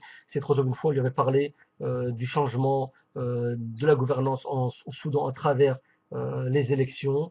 Et c'est trop tôt avait dit dans son livre, je me rappelle, c'est lui qui parle, hein, je me rappelle euh, avoir dit concernant, en ce moment-là, concernant ces élections, que l'État islamique, l'ordre islamique, dans n'importe quel pays, ne viendra pas par ce biais-là, par ces méthodes-là. Il ne peut se faire que par une voie lente et longue, sur la longue durée, sur le long terme, qui visera Al-Qaïda, donc qui visera la base et non pas le sommet, et qui commencera par le fait de poser une graine qui n'est autre, une graine nouvelle qui n'est autre que la aqidah, donc que le dogme, le tawhid, l'unicité d'Allah et une éducation islamique avec le comportement du bon musulman. وأن هذا الطريق الذي يبدو بطيئا وطويلا جدا هو أقرب الطرق وأسرعها. Il dit, et ce chemin qui paraît d'apparence long et lent, en fait, c'est le plus rapide. Et wallahi, c'est vrai. Quand vous regardez tous les moyens, toutes les méthodes employées par les différents groupes musulmans pour instaurer la loi islamique, chaque fois ils échouent. Et à chaque fois on ne veut pas comprendre. Parce que pourquoi en fait on est pressé. Le prophète avait dit aux compagnons, ou vous en pressez. La victoire, elle ne peut se faire que par un biais. Et on a le temps, il ne faut pas croire, hein, pas croire que ça y est, que tout va changer dans 10 ans. Allah subhanahu s'il veut faire que les choses, l'État islamique se fera dans 100 ans, 200 ans, c'est pas un problème pour Allah subhanahu wa ta'ala. Et ça, à mon avis, ça ne pourra pas se faire tant qu'on ne respectera pas ces étapes-là. Ces étapes-là commencent par, au niveau théorique, par un bon dogme, par revenir sur les principes de la communauté de Mohammed, des compagnons, sur l'unité de la communauté de Mohammed en délaissant les appellations, sur le vrai monothéisme qui était à l'image du prophète Ibrahim qui était un parfait exemple, et l'exemple du prophète Mohammed sous des prophètes, et qui revient par un activisme vivant, par une implication et un sacrifice dans les actes pour la sauvegarde de la communauté de Mohammed et la victoire de la parole d'Allah sur toutes les autres idéologies, surtout les idéologies satanistes en priorité.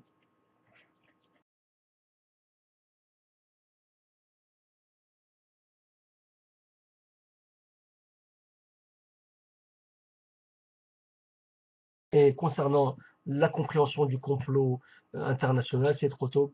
On lui avait cité, donc, parce qu'il vivait en plein pendant les,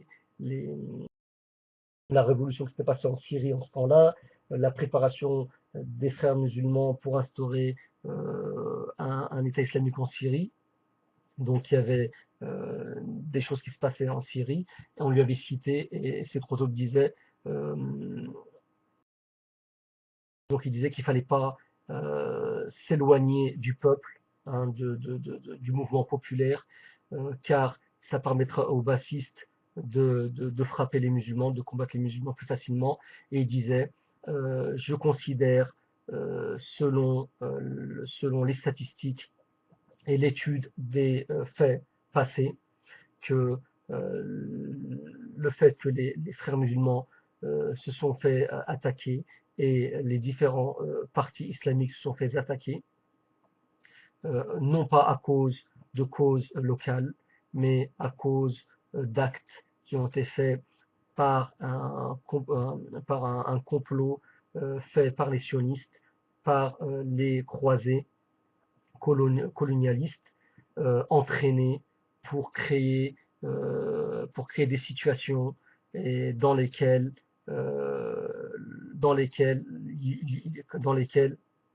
il y aurait ça aurait des conséquences en fait sur les événements au niveau local. Je sais pas si c'est très très bien compliqué, c'est un peu des fois difficile à traduire, surtout comme ça, instantané. Donc c'est trop tôt, il disait que des fois le complot international euh, illuminatiste, bon lui dans son temps il parle de ce qu'il voyait, donc c'était le complot sioniste et des croisés américains, britanniques et tout ça, pour créer justement des événements, pour diriger la communauté musulmane dans une certaine direction et créer des, euh, certaines situations qui créent des problèmes au niveau local et pour que les musulmans puissent se noyer dans ces événements-là et oublier ce qui se passe au niveau international pour qu'ils puissent faire leurs projets et voler et spolier la communauté musulmane, voler leurs richesses et pouvoir toujours faire en sorte de commander et de gérer la communauté musulmane à travers leurs marionnettes. Et c'est trop conseillé toujours de s'élever au-dessus des événements locaux, d'avoir une vue plus générale. Et les musulmans, il faut qu'il ait une vue de hauteur, de voir les événements de haut, et ça lui permettait de tout voir et d'avoir une meilleure vision euh, et d'établir la meilleure voie pour repousser la mécréance. Les gens qui ont une vue restreinte au niveau local, qui sont noyés dans les problèmes locaux, sont au niveau de leur ville, de leur quartier, de leur pays, qui n'ont pas une vue lointaine et une vue internationale, ils ne pourront pas comprendre ce qui se passe et ils ne pourront pas adopter et conseiller les meilleurs moyens pour repousser ce qui est malheureusement mondial, ce complotisme, cette, cette tentante sataniste et diabolique. Donc voilà qui était Sayyid Qutb. Il y a beaucoup de paroles, hein, et il y a eu quelques mois après l'exécution de Sayyid Qutb, malgré l'intervention du roi Faisal et beaucoup d'hommes politiques en son temps, Abdel Nasser a quand même euh, exécuté ce grand homme, Sayyid Qutb, l'agré parmi les martyrs. Euh, il y avait une personne, je ne sais pas, je crois que c'est un représentant marocain, je ne sais pas si c'est un homme politique, Allah alam, Ali al-Fassi, disait ما كان الله لينصر حربا يقودها قاتل السيد. Donc lorsque les Égyptiens se sont opposés aux Juifs, ils ont perdu face aux Israéliens, et Ali al-Fassi disait que Allah ne pouvait pas donner la victoire à un peuple dont le dirigeant est celui qui a tué Sayyid. Abdel Nasser avait perdu et il est en train de payer actuellement en enfer. Il est mort sur sa mécréance et il avait exécuté trop tôt. Elle l'a puni. Et je pense que ce qui s'est passé en Libye avec el Kadhafi, je crois que Kadhafi, la goutte qui a fait déborder le vase, c'est lorsqu'il a assassiné, torturé de manière abominable le grand Shir al-Libi, qui était un Shir qui vivait en Afghanistan, qui avait défendu toute euh, sa vie en Afghanistan, qui a vécu les différents moudjahidines, qui avait souci de réunir la communauté de Mohammed et de défendre la religion de Allah. On l'avait torturé dans différents pays, on l'avait envoyé partout, il était torturé par la CIA, par les pays européens, on l'a envoyé ensuite en Égypte. Quand il a su en Égypte qu'il risquait vraiment de se faire torturer, qu'il ne pouvait pas résister. Il a commencé à inventer un truc en disant que il y avait vraiment une entente entre Ben Laden et Hassan, et comment ça s'appelle, Saddam Hussein,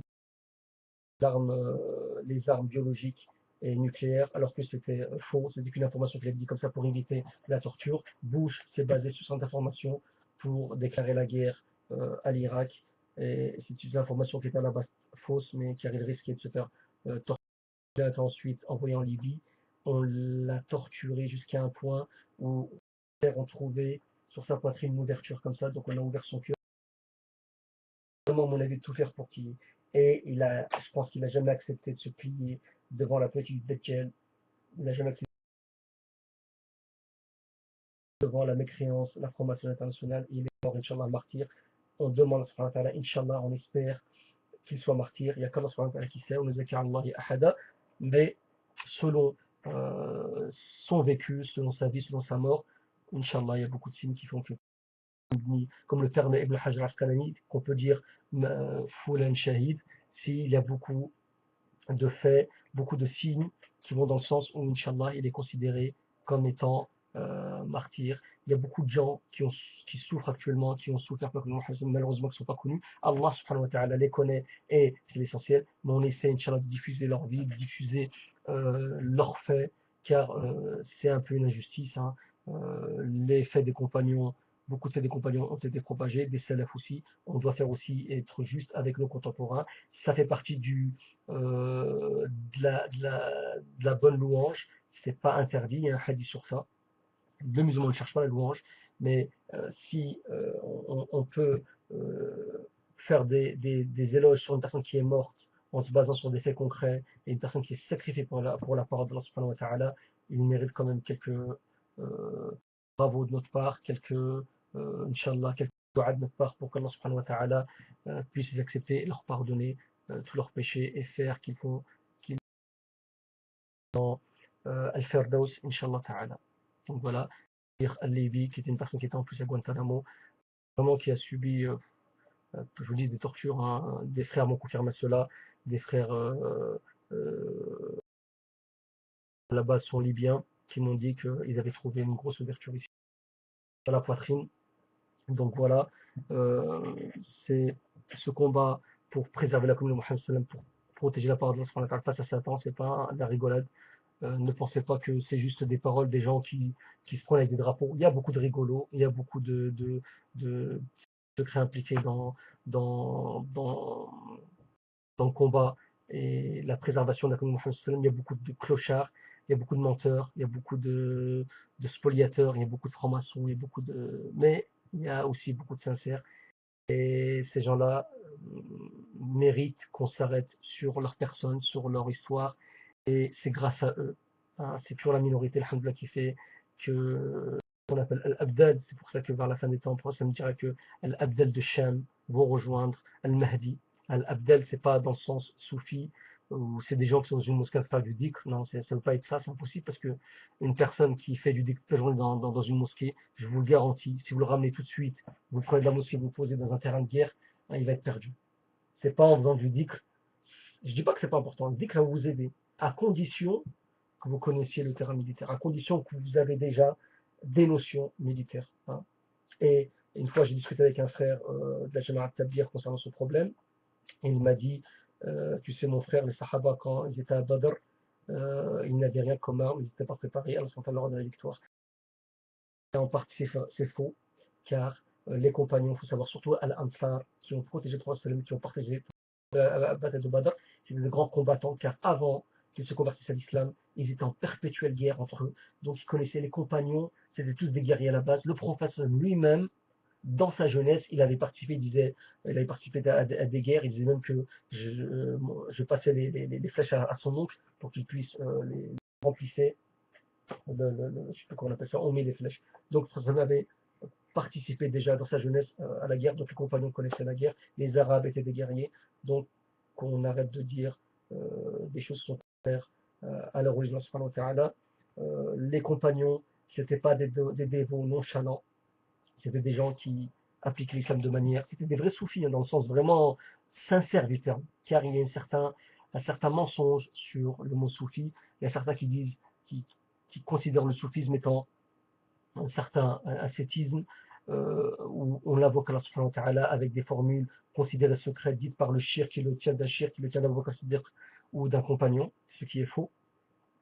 Et, euh, et en plus, lorsque vous observez la vie de ces gens-là, ces prétentieux qui se prétendent au soufisme, vous remarquerez que c'est tous des gens, subhanallah, je sais pas comment, c'est vraiment, subhanallah, c'est vraiment apparent. Alors, subhanallah, ta'ala, vraiment, les grands jours, ils se disent soufis, mais c'est les gens qui ont plus d'argent, c'est les gens qui sont pleins de manigances, c'est les gens qui sont toujours proches des gouverneurs, c'est des gens qui sont toujours proches euh, des, des, des c'est des gens qui sont toujours proches des gouverneurs, donc je comprends pas où il est où le soufisme là-dedans.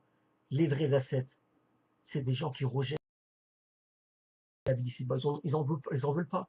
Si vous regardez par exemple Ben Laden, rahimallah, c'est un grand ascète, il n'y a pas plus grand ascète que lui. Un mec qui est milliardaire et qui va souffrir dans les montagnes. Après, on peut dire ce qu'on veut sur, on peut pas être d'accord avec sa méthodologie, on peut dire qu'il est infiltré, on peut dire beaucoup de choses, mais là on parle d'un côté qui est connu du monde entier. Hein, c'est un côté qui est relaté dans les médias, donc reconnu par les kofars. Une personne qui est milliardaire et qui délaisse tout ça pour Allah qui vit dans une grotte, ne me dites pas que c'est pas un ascète. Ça, c'est un vrai soufi. Et la personne qui se dit soufi, qui va faire une rencontre chaque ramadan avec Bouteflika ou avec Mohamed Sadis, Mohamed VI et tous ces présidents-là, vous n'allez pas me dire que c'est des ascètes. Il y a un problème. Les salafs, ils disaient, celui qui s'approche, il n'a pas dit ce qui va, celui qui s'approche des gouvernants, faqad iftutin, ça y est, il est tombé dans la subversion. Faqad iftutin, ça y est, il est tombé dans la subversion. Ça, c'est des professeurs qui disent ça. Et les salafs considéraient que le fait d'aller, écoutez-moi bien, le fait d'aller, et j'arrive sur ça, le fait d'aller se rendre, je vous montrerai par la suite, Inch'Allah, le fait de se rendre chez les gouverneurs pour conseiller le bien et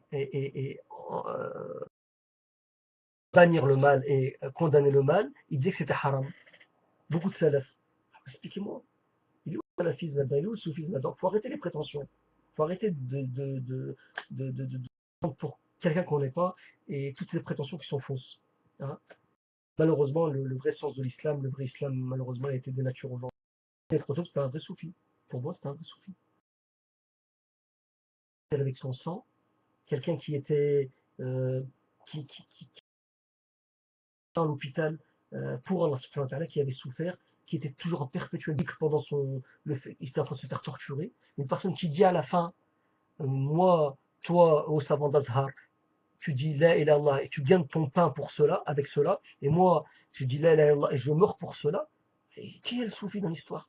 Alors que l'autre, il porte la tenue, le chapeau comme tous les savants soufis. Faut arrêter, il y a un moment, il faut arrêter de dire n'importe quoi. Je suis pas là pour.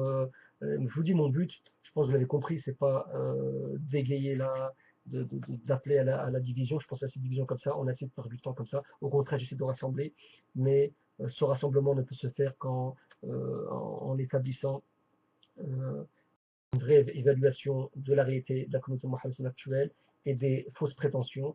Il faut qu'on s'entende sur ce qu'est l'islam premier, l'islam des compagnons, cet islam sincère, simple, subhanallah, pas plus simple, et qu'on arrête toutes ces complications. Avoir un islam, c'est très simple. Et Allah subhanahu wa ta'ala nous donnera la victoire si on applique l'islam comme les compagnons. Et j'ai bien voulu vous lire des passages, je vous dis, la vidéo, elle a vraiment duré longue, je m'excuse. Ceux qui veulent regarder 10 minutes de la vidéo, ils regardent 10 minutes. Ceux qui veulent regarder toute la vidéo, qu'ils la regardent. De toute façon, je pense que ceux qui ont entendu ce que je suis en train de dire actuellement, c'est qu'ils ont vu déjà presque la vidéo entière. Donc, alhamdoulilah, c'est bien. Que là, on parle les récompenses et que là, on va le considérer parmi les salaires. Je vous lis quelques passages du livre de cette route rapide, Inch'Allah. La divinité veut dire à cette époque le pouvoir suprême. Et limiter la divinité uniquement à Dieu veut dire ôter le pouvoir des sorciers, des chefs de tribus, des princes et des rois pour le rendre intégralement à Dieu. Le pouvoir sur les consciences, le pouvoir sur les rites, le pouvoir sur les réalités de la vie, le pouvoir sur l'argent, le pouvoir sur la législation, le pouvoir sur les âmes et les corps. Les Arabes de cette époque savaient que la notion il n'a qu'un seul Dieu, Allah, est l'abolition du pouvoir d'ici-bas qui usurpa ce premier des attributs divins est qu'une révolution des situations qui sont basées sur l'exploitation du pouvoir divin et son usurpation. et cela justifie la violence de l'accueil qu'ils ont réservé à la nouvelle religion et à la guerre si bien comme il lui est livré. Donc, des fois, c'est pas très compréhensible parce que c'est trop tôt que j'ai très éloquent en arabe. Alors, pour traduire en français, l'erreur, c'est que des fois, des traductions sont très littéralistes. Il faut faire des traductions un peu au niveau du sens, de la signification, c'est plus meilleur. Il dit c'est trop tôt aussi. Les structures de cette religion touchent à tout ce qui a lien avec la vie.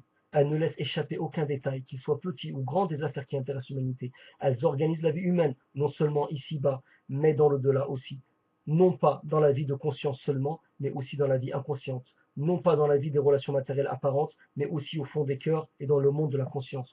Cette religion a une grande organisation, immense, étendue et sans dimension. Elle est indispensable aussi que ses racines aient cette immensité, cette étendue, cette profondeur et cette extension. Ça, c'est la page 48 du livre Jalons sur la route de l'islam, édition Al-Risala. Je vous conseille, si vous trouvez une autre édition, c'est mieux. Mais bon, si vous avez celle-là, c'est pas grave, lisez. Et s'il y a des trucs un peu bizarres, faites attention, c'est soit une erreur de traduction, je pense. Il dit aussi reconnaître l'unicité divine absolue veut dire le refus complet du pouvoir des êtres sous toutes ses formes, ses organisations et ses situations. Il est le rejet de toute situation dominée par le pouvoir sur les êtres humains, sous quelque forme que ce soit sur la Terre. Il reste bien entendu que lorsque les pouvoirs émanent des êtres humains, cela suppose que ces êtres personnifient le Créateur et par conséquent les créatures de Dieu doivent accepter la domination de leurs semblables. Cette reconnaissance signifie la méconnaissance et la spoliation du pouvoir de Dieu. Spolié, au lieu de le rendre à Dieu, on chasse les usurpateurs qui dominent les gens par des législations qu'ils ont conçues eux-mêmes, comme la démocratie, en se prenant pour des dieux qu'ils considèrent leurs prochains comme des esclaves. C'est ce qui se passe aujourd'hui avec la démocratie, avec le satanisme, avec le franc-maçonnerie, tout ce qui s'ensuit. En d'autres termes, cela signifie la négation du règne divin et son remplacement par le royaume des êtres. Et là, l'auteur, je signale qu'il a fait une inversion et je remets les choses en place. C'est la page 92, c'est lui le verset, c'est lui qui est Dieu dans le ciel et Dieu sur la terre, c'est lui le sage, l'omniscient. Surat l'ornement, Zukhruf, verset 84. En vérité, il appartient à Dieu seul de juger. Il a ordonné que vous n'adoriez que lui. C'est là la religion immuable. Surat Yusuf, verset 40. Le principe du règne de Dieu sur terre ne repose pas sur la détention des pouvoirs par les religieux, pour les religieux, comme cela était sous le règne de l'Église, ni la détention du pouvoir par des gens qui parlaient au nom de Dieu, comme sous la théocratie, au pouvoir divin sacré, mais il repose plutôt sur l'authentique pouvoir de Dieu qui doit décider de tout selon les lois qu'il a conçues d'avance, donc selon les lois du Coran et de la Sunna. Et ça, c'est le côté législatif, le côté, comment dire, le côté de la loi, le côté comment dire, le côté théologique islamique. Après, le côté administratif, ça ne touche pas, c'est trop dur, il faudrait du côté administratif ou qui est relatif à l'organisation de la société. Hein. Je sais pas, par exemple, l'organisation des infrastructures, par exemple des routes, de la circulation, toutes ces choses-là, ça concerne l'organisation et ça c'est selon les efforts du gouvernant et des administrations et des administrés. C'est Protobédie. La société musulmane n'est donc pas du point de vue n'est donc pas du point de vue de sa physionomie, de sa forme et du genre de sa vie une photographie historique rigide. Quant à son existence et sa civilisation, elle se base sur des valeurs historiques permanentes.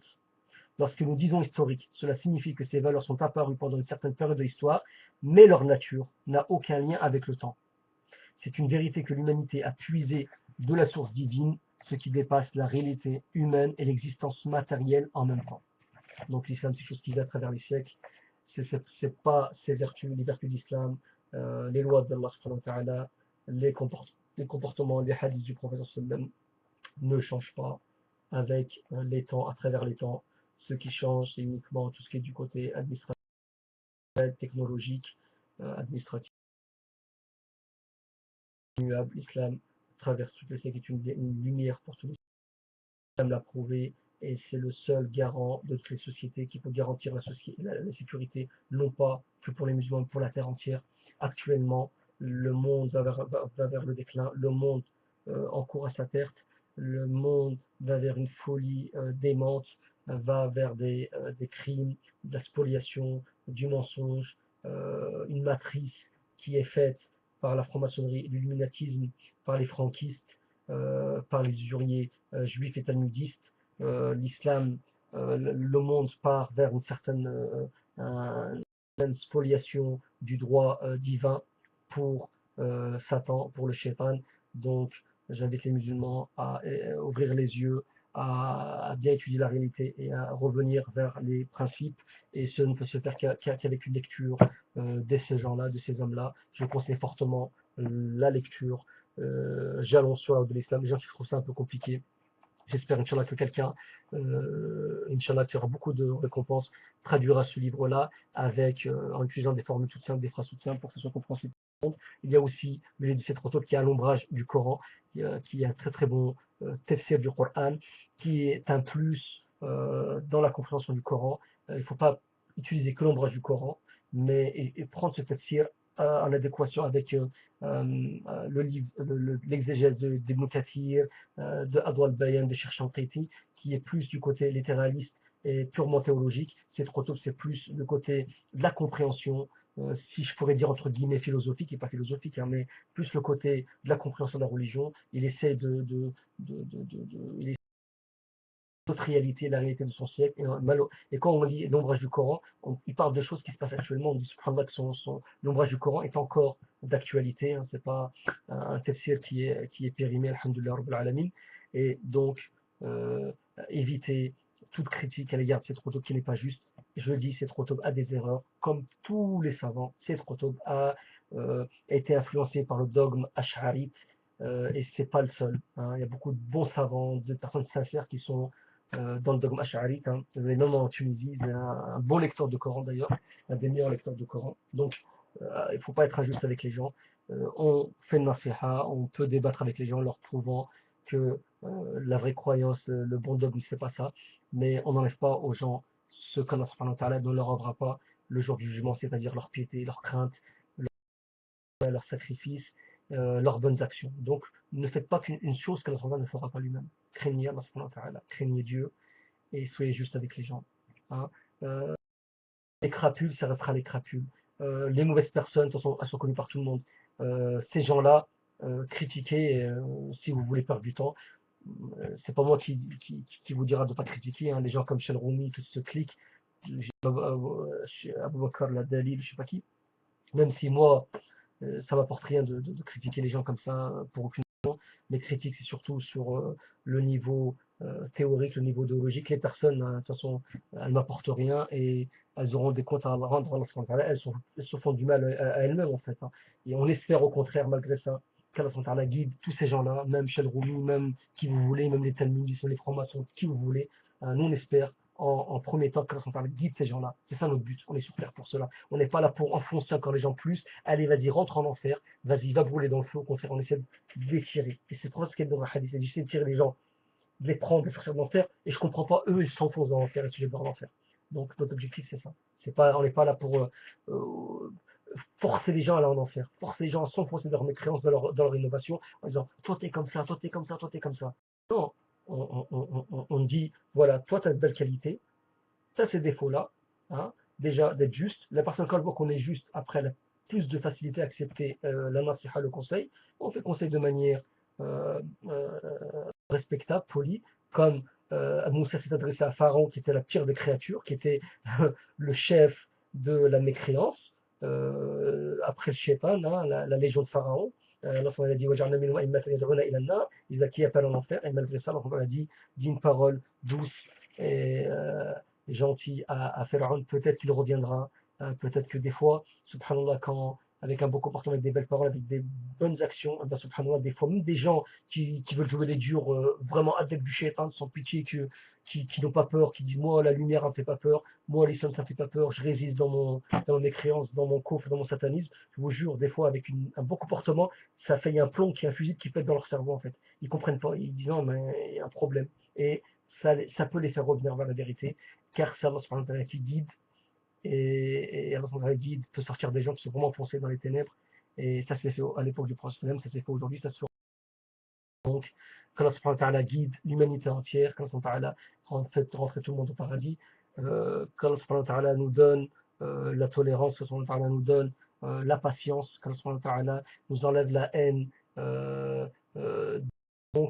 par la haine qu'on a contre la mécréance et l'adversité qu'on a contre les mécréants, surtout ceux qui œuvrent pour combattre la religion d'Allah, qui œuvrent pour mettre la subversion, la fitna dans la communauté musulmane. Hein, et n'est pas le dogme de l'Alliance des aveux n'est pas en contrariété avec, n'est pas en opposition avec le fait d'appeler les gens à Allah, le fait d'être bon et juste envers les gens. Il n'y a aucune opposition. Le prophète était bon avec un juif.